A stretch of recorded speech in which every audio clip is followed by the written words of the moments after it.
தமிழ்நாட்டில் ஆட்சியில் பங்கு என்பது ஒத்து வராது. இது எங்களுக்கும் தெரியும், காங்கிரஸ் கட்சிக்கும் தெரியும் என்று தமிழ்நாடு முதலமைச்சர் மு.க.ஸ்டாலின் கூறியிருக்கிறார்.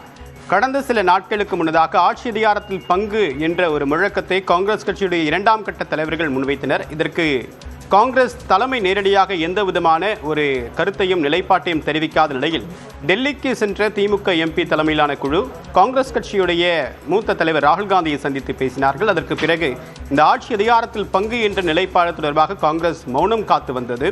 இந்த நிலையில் தமிழ்நாடு முதலமைச்சர் மு.க.ஸ்டாலின் திமுகவுடைய நிலைப்பாடு என்ன, கூட்டணிக்கு தலைமை தாங்கக்கூடிய திமுகவுடைய நிலைப்பாடு தொடர்பாக ஒரு மிக முக்கியமான தெளிவை கொடுத்திருக்கிறார். அதில் ஆட்சி அதிகாரத்தில் பங்கு என்பது தமிழ்நாட்டுக்கு ஒத்து வராது. இது எங்களுக்கும் தெரியும், காங்கிரஸ் கட்சிக்கும் தெரியும்.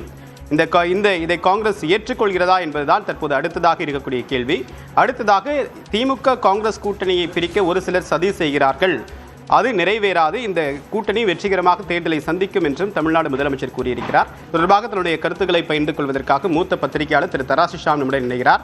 ஆட்சி அதிகாரத்தில் பங்கு தமிழ்நாட்டுக்கு ஒத்து வராது, இது காங்கிரசுக்கும் தெரியும் அப்படின்னு தமிழ்நாடு முதலமைச்சர் சொல்றதன் மூலமாக என்ன சொல்ல வராரு? காங்கிரஸ் கட்சிக்கு இதுதான் அப்படின்றத டெட்லைன் கொடுக்குறாரா, இல்ல இந்த டேர்ம்ஸ் அண்ட் கண்டிஷன் நீங்க ஒத்துக்கோங்க அப்படின்றாரா?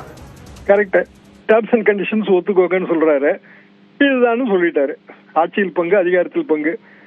காங்கிரஸுக்கு ஏன்னு தெரியும்னு அவர் சொல்றாருன்னா, ஏற்கனவே 80லயும் 2011லயும் இதே ரிசல்ட் தான் வந்துச்சு. திமுக 117 இடத்துல ஒரு முறை போட்டி போட்டது, இன்னொரு முறை 123 இடம். சரியா வரல.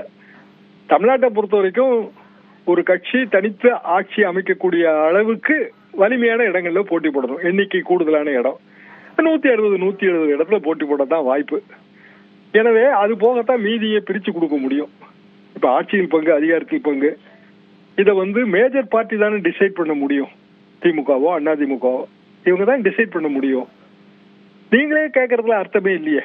உங்களுக்கு வலிமை இருந்தால், எந்த கட்சிக்குமே வலிமை இருந்தால் இயல்பாக கூடி வரக்கூடிய ஒரு வித்தை தான் இது. வசப்படும்.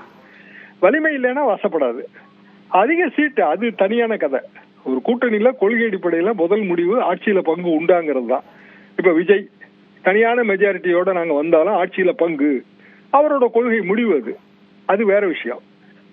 தனியான மெஜாரிட்டியோட வந்தாலும் ஆட்சியில பங்கு இல்ல, இது 1967 அண்ணா எடுத்த முடிவு.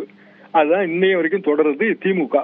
அதிமுக இதே முடிவு தான் எம்ஜிஆர் அவர்கள் எடுத்தார்கள் 1977. அப்படி என்றால் அதே தான் இன்றமும் தொடர்கிறது அதிமுக. ரெண்டு பெரிய திராவிட கட்சிகளும் ஆட்சியில் பங்கு தராது. அதிக இடம் என்பது கூட்டணிக்குள்ள பேசி எடுக்க வேண்டிய முடிவு. முதலமைச்சர் இன்றைக்கு அதை தெளிவுபடுத்தி விட்டாருன்னு தான் நான் பார்க்கிறேன். மற்றபடி முதலமைச்சர் நீங்க எல்லாரும் சேர்ந்து சதி பண்றீங்கிற அந்த குற்றச்சாட்டை நான் ஏத்துக்கிடல. என்ன காரணம் அப்படின்னா, இந்த பிரச்சனையை கிளப்பி விட்டது யாரு? காங்கிரஸ் தானே பிரச்சனையை கிளப்பிச்சு. இதுல ஊடகங்களோ இல்ல மற்றவங்களோ எப்படி சதியில ஈடுபட முடியும்?